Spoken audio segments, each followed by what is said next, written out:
अरे यार बहुत देर से घूमो तनी पता ना आदमी कोनो लोग था कि ना।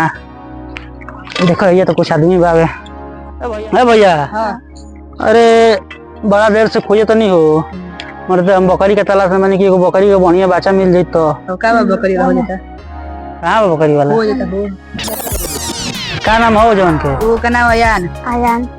ठीक है भैया तुम देख लेते बतिया लेते उनकर से देखो तो क्या कहत रन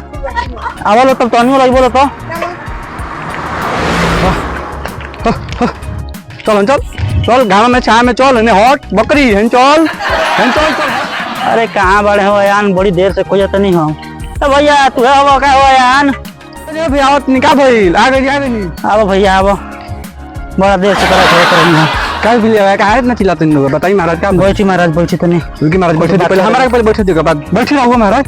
बैठी बताइए क्या भाई जानने के हम बकरी के तलाश में निकल रही है बकरी तो हमारे के बाड़ी सन बहुत वैरायटी के बाड़ी सन जौन रह के चाहिए तवन मिल जाए ना वैरायटी ना चाहिए हमरे पे हमरा के चाहिए एगो बकरी पाले खातिर छोट बच्चा हो तो ये बाड़ी से तो बताइए बाड़ी सन मिल जाए समझे बताइए रुपया कौन चाहिए बकरी देखिए उन्हें बकरी बाड़ी सन हो जौन रुपया चाहिए तवन मिल जाए उन्हें हमारा के ढेर बड़ ना चाहिए बचे चाहिए हम एगो पकड़ के लेके जाओगे दिखाओ ना देखाई मत हमारे का वजन है लोकतिया वाली वाली जन लोकतिया और ऊपर की को नहीं है हाँ हाँ हाँ चितका बनिया भैया बकरी तो हमको पसंद भी है जी अगर कुछ मोल भाव की बात कर लेती तो ठीक रही उहे बकरी ले चित कबरी ना हाँ उहे हमको पसंद है बच्चा जन रहली तो महाराज क्या करम चली 6000 रुपया दे दे क्या करिए अब मान लीजिए देखिए दूसर के आई रहा आदमी एक बार सुबह टाइम हमारे घर है अब वो कहत रहा 10,000 रुपया देवे के महाराज हवा में होती होता अरे नहीं महाराज हवा में कहाँ हम बता मतलब अरे वो अपन बगल गांव के बानी रहुआ इस रोज को दिन के 6000 दे दे ठीक है महाराज दूसर के 10,000 दे तनी 2 मिनट हम सोचे तनी रुआ कहत नहीं कोई सुबह आई रहा 10,000 देते लहू बकरी कोई 10,000 दे रुआ मतलब भैया तू ये बताओ वो बकरी 10,000 ले भी है रुआ रुआ इनकरे गांव के हैं महाराज लेकिन बताइए 10,000 के बकरी भी है तो ये हवे ना बना तरन भैया देखो तू एगो कोनो दाम बता दो भैया 6,000 ढेर को हतर चलिए हटाई मार 500 रुपया कम कर दे ले जाइए क्या कर लीजिए 500 रुपया 5,500 दे दी हटाई क्या कर लीजिए महाराज हम रोमा से मतलब हम भैया तक के वो क्या कहल जाला वो भंडारा के चांदा मांगत नहीं कि भैया तक के रोमा नहीं महाराज देखिए ना पैसा भंडारा के चांदा बा ना हमार बकरी भंडारा के भी है सब बता रहा हूँ रोमा के बतिया सही भी है लेकिन रोमा के बतिया ढेर नहीं के मांगे कुछ हो जाए तो अब महाराज देखिए हम कह दिल बनी अब रउआ पोसाता तो ली ना तो हम 10,000 में बेच देम बगल गांव के एक आदमी आई रहला हम बेच देम अरे वो बगल गांव के बानी हमारा यही से रउआ के 6,000 बतनी रउआ तनी बनेला हमार पिताजी के रउआ के हम चिन्हत नहीं ये बात मान ली ऐसे रउआ के 6,000 रुपया बता देनी और 500 माइनस कर देले बनी हम आखिरी दाम हम बोली अब देख ले महाराज 3,000 हम दे सके नहीं ये महाराज एकदम आधावा कर देने मारे गजबे महाराज रउआ तो क्वेश्चन आदमी बानी महाराज रउआ सीधा आधा पाके नहीं महाराज जाई महाराज हम बकरी ना बेच जाई हटी हटी अरे जा मर्द मिल जी हमरा के बहुत बकरी ना जा ताले के बहुत बचल जा हम हाथी के बच्चा चलो चलो हटो हटो गजब बतिया होता रहा कि हाथी के बच्चा हो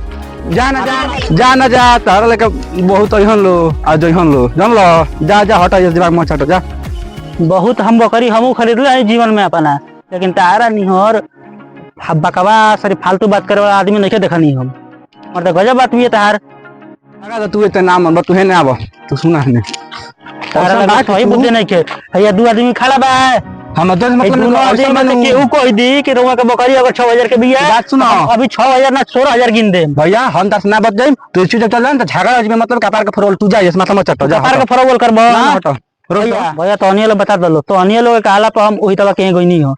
लेकिन साफ देखत रहो कितना महंगा बकरी कहता है तू बताओ 6,000 का बकरी बा भाई पकड़ ले भैया देखे भैया माथा तो पहले ही के खराब कर दिला ले ली ना दे दे मेरे कम दाम बताई ना कितना दे में करा के नहीं 4,000 महाराज 1,000 रुपया मतलब कायल लौर के बजो वाला काम करो अरे महाराज देखिए बकरी पहले का वैरायटी और जाना देखो तो नहीं ले जी मेरे 4,000 महाराज ले जी बहुत मतलब लौर के बजो वाला खाली काम करते रहो 4,000 का बकरी भी है बताइए महाराज हम 4,000 कम बताओ तुमको कम ना ढेर बताओ तनी महाराज 2,000 ठीक कहते नहीं महाराज भागा जैसे 2,000 चलो हटो भगो यार तुम लोग 2 आदमी रही बीच में तब तय होई बात 100 इन लोग थोड़ा ये बात बतियो तो सुनू रंग वाला थरे वाला बात नहीं बतिया बात तो बताई मारे 2000 कहता 4 सीधा आधा घर और कहते हो बते बते के रोवे घर के नानो हमारा गजब हाल भी है रुआ के एकदम एकदम बुझिए नहीं खे वही से बकरी चरावत नहीं बुझा गेल हमरा बकरी चरावत रो ई तो बुझा गेल कि तू काहे बकरी चरावत तारा आदत बुझा गेल जिंदगी में तू वही से कुछ नहीं कइलो आ तू जिंदगी भर बकरी चराई मोबाइल बाकी किन ले तोरा हां बकरी किन जाने अब तो बकरी बेच दे अब तोरा साइकिल से बुझाता कि अब तोरा बुलेट से वही से तेरी पूछो 10 लोग क्या बुझे तो नहीं ऐसे क्लियर क्या बुझे तेरा तो ऐसे क्लियर के 6000 के से क्लियर ये खाली 6000 के यो जा जा जा ना जा ससुर बहुत बड़ा बकरी बेचे वाला हां बहुत बड़ा बकरी बेचे वाला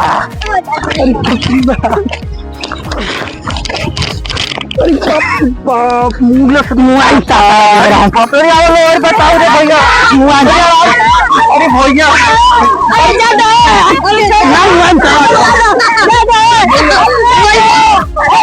बकरी वाला भाई बने बकरी वाला ही भाई बने बकरी बेची है मुआदम तारा के 6000 का बकरी बेची है कहां दो पकड़ सुन के केने कोई छोड़ा ना कर तारा के पानी दो